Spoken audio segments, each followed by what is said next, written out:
Di Malaysia, apabila seseorang meninggal dunia, aset mereka dibekukan dalam masa 2 minggu. Keluarga masih perlu makan, masih perlu bayar bil, tapi akaun bank tak boleh disentuh. Dan nak urus pusaka, proses panjang, kos tinggi, 6 bulan hingga setahun.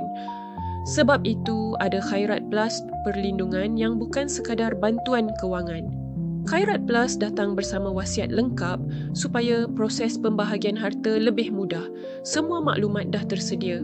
Waris tak perlu tercari-cari, tak perlu bergaduh, tak perlu menanggung kesusahan. Dan dengan perlindungan takaful, keluarga anda dapat dana segera untuk keperluan harian dan untuk memulakan proses pusaka tanpa tertangguh. Rancanglah hari ini agar bila tiba masanya, keluarga anda tenang dan terbimbing. Khairat Plus. Wasiat siap, keluarga terjaga. Klik link di bawah untuk ketahui lebih lanjut.